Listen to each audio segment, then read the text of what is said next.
How's it, punters? Welcome back to the Best Sports Betting Podcast. Very short episode today. There's been a lot going on with the Queen's death, sports cancelled. We've got the international break coming up. So we're just going to be doing a quick recap of some of the recent sports. Not going to be previewing too much other than the Rugby Championship. So if you guys want to stick around for those recaps, otherwise join us again. I think we'll probably be taking a break as well because of all the international breaks and whatnot. But yeah, Simon's with me as always. Simon, yeah, where do we want to start? Probably with the Champions League. A little bit to talk about there, really. I mean, yeah. Yeah, I mean, I must say, I still think that price of 9 to 10 on Bayern to beat Barcelona was quite a gift. And absolute gift. Came in absolutely as expected. Clean sheet for Bayern, 2-0. It was actually, it really didn't look like that. Those odds were actually in line. And then we also had Liverpool beating Ajax and Napoli continuing their really, really good Champions League form. They actually smashed Rangers 3-0 away from home. Obviously not a stalwart team there, but still quite an impressive result. That was all on Tuesday, and then on Wednesday we had Man City beating Dortmund. Oh, cracker of a goal from Haaland! Wow. Yes, that was amazing. Out of nowhere. The athleticism! Wow, it's just Drogba-esque. Yes, no, he's just so good at getting to the ball. Benfica upset Juventus. And that was obviously in Turin. So, yeah, a bit of an away win there, which was quite impressive for Benfica. And then probably the biggest shock result of all the Champions League fixtures was Chelsea's 1-1 draw at Stamford Bridge against Salzburg as heavy favourites, which means they've now dropped 5 points against really mediocre opposition in their last 2 Champions League matches. So really, really not impressive form. Yeah, first look at Potter's Chelsea as well. Yeah. So yeah, I didn't watch too many of the Champions League game. I watched the highlights, and that goal from Haaland was definitely just the highlight, man. That guy's he is just something else. He is going to have an amazing career. But so Champions League, and then we had a couple of Premier League games over the weekend. There weren't too many. Arsenal were involved, picking up a 3-0 win. A couple of fixtures on Friday, Saturday, like a little splattering. Lots was cancelled. Hard to read into a lot of those results, I feel. It was. It started off nicely because I had a winner with Aston Villa there. Not exactly the most glorious pick, but it's a nice 1-0 win there. Just over even money, and that actually came in quite a bit. So I think I definitely got a bit of value there. They're getting the job done at Villa Park against Southampton. But I must say, I was expecting a lot more from Brentford against Arsenal. Yes. Arsenal actually made them look quite average. Vieira and Jesus were brilliant in the midfield for Arsenal. Really, really hard to stop.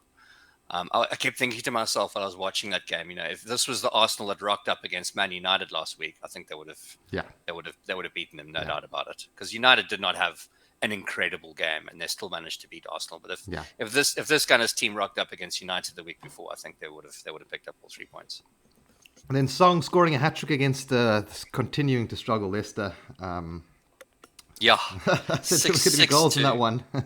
Yeah, and it looks like there's talk now of sacking Brendan Rodgers, and I'm not sure if that's the right decision, to be honest. Yeah, I mean I can't blame him. He said he hasn't got key personnel in the places that he needs it, and that's obvious. And they haven't invested, so exactly. I think he's a pretty good manager. Much, yeah. Yeah, they haven't spent, and I personally think they'd be better off weathering the storm. Yeah. I know it probably feels like an eternity away. But it's just weather the storm until the transfer window and just see what you can do there, even if it's just to try and stay up, as opposed to kind of fight for top half. I just think sacking him is not a good idea. But they just have to spend. That's the key thing there. And I called the Newcastle draw at home against Bournemouth. Oh, yeah. So very interesting conversations about that one. I mean, Newcastle frustrated really. Yeah, absolutely. I mean, and they controlled the game. They controlled the game in every aspect. But I mean, the Bournemouth drew first blood there with the goal, and then we equalised with a penalty for a handball, I think it was. And yeah, I mean, we dominated every aspect of the game. But Newcastle is they're so hard to back as heavy favourites, especially at home. Exactly. It just always seem to fall short when all the expectations on the shoulders. So I read some very interesting analysis on this, and it was a lot to do with the fact that Newcastle is no longer like a chasing team. They're now a forward foot team, so they're not used to kind of attacking on the forward foot or having the initiative, if that makes sense. Like Right. being the one pinging the ball around. Being the one holding on all the possessions. Just it's almost unfamiliar. Teams usually don't give them that kind of. Yes. I don't want to say respect, but they don't really play against them. In a kind of defensive manner, because it's Newcastle. You attack them, you can beat Yeah. Newcastle. Now it's changed, and that's quite a big problem apparently that they're going to It's have like to overcome. a sort of identity crisis in a way. Yes, it's like being a mini Manchester City, but you aren't quite on the same level, and teams are treating you the same as they would treat like a Man City or something like Yeah. that. Yeah. So Sure. so interesting times ahead, and I thought that was quite an interesting thing to share. And there, yeah, not much else otherwise. Simon, we had some rugby going on. Um, yeah, any thoughts on that? Yeah, well, I mean we both called that. I mean, I wasn't a confident pick, but I think we both leaned Springboks We there like against we, Argentina. we like the handicap, yeah. Like the handicap, which was 6.5 points. We'll get to the preview now, but I think that bookmakers have overreacted a bit there. But yeah, we were leading 22-6 at halftime, and the Pumas actually fought back really well in the second half. We actually drew the score 14 all in points in the second half. So they came back nicely, but we had an excellent rolling ball try that Damien Delenda scored that gave us the 36-20 win, which actually earned us a bonus point, which really puts us in a nice position Mm. now, or the best possible position at least after last week, going into the final week. But yeah, I mean, the Australia New Zealand game was also really really interesting. Supposed referee mistake. Yes, with that ball Uh, kick.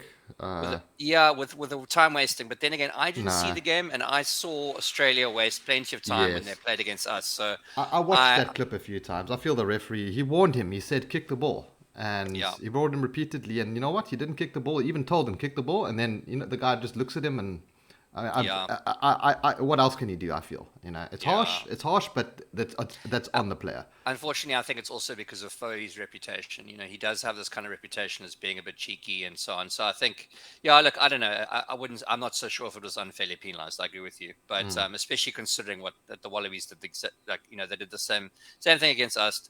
So yeah, I don't know. I don't know how illegitimate the penalty was, but regardless of that, certainly, obviously covered the handicap against New Zealand, and now we'll face them in the second test with a huge handicap in New Zealand's favour. So yeah, we'll get to those in a minute.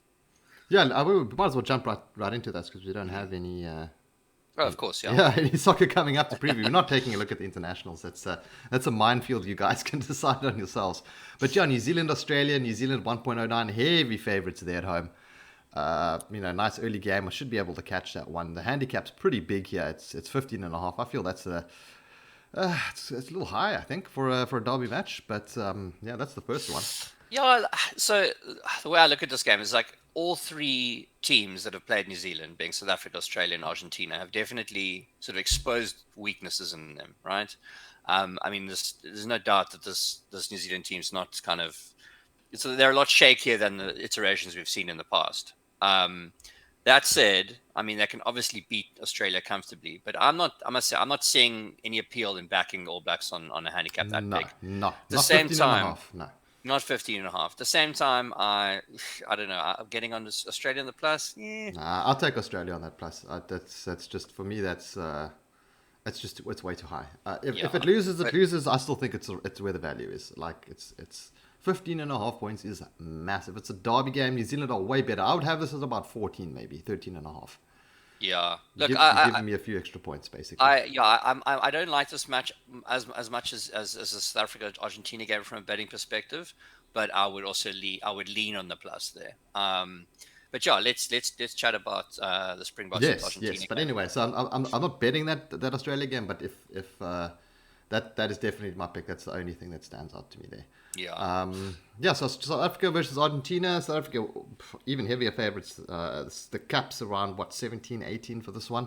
16 and a half. 16 So and a half, okay. it's a point bigger. Yeah, I'm very interested to see that the lines moved 10 points in the Springboks' favor from last week. And look, obviously they've got the motivation. So the way it's looking now, if you look at the table, the only team without a realistic chance of winning is Argentina. I mean, they could, but it'll take so many permutations. Yes. Whereas Australia, look, so Australia would need a bonus point win over New Zealand, and then it would depend on what happens between those two teams. We would need a bonus point win against over Argentina, like we got last week. So the other difference is New Zealand has a home advantage, whereas we playing away. So I mean, Kiwis still favourites to win the title, but looking at the game against Argentina, I think that Pumas on the plus here are a smashing bet. Honestly, I think 16.5 points is a big handicap against Argentina. Look, we covered that last week. But if the Pumas get off to a slightly stronger start Yeah, than they did, we were away last week, though, to be fair. yes, You know. yes, we were. I still think though if the Pumas get off to a slightly stronger start. I Yeah. think that they could make that handicap look quite silly. Yeah, So yeah, so what it's sort of jumping in, but I actually like going to what you like there. I actually like the Pumas on the halftime handicap plus. I think that might be a nice yeah. little bet. Yeah, like I mean, I like the Springboks to win the match, and obviously, I hope they do because it obviously gives them a very good chance of winning the championship. But yeah, I must say, I think there's a lot of value in that handicap. So yeah, I was quite surprised to see that. So I'll definitely back the root for the box, but back the Pumas on the plus. I think we win a not a tight game, but I don't see us winning by 16 Yeah, and a half. Honestly, it's another handicap I just can't take. yeah, It's way too big, and even though I'm more, I'd lean more towards taking this handicap than the other one because I feel this one has a better chance of covering. Um, it's just still way too high. Like all your reasoning that you had there, I would have this also a little bit lower. yeah, But I like the plus on Argentina, but it's yeah. I another think one that I'm just going to enjoy the rugby. I think it's a difficult one to call.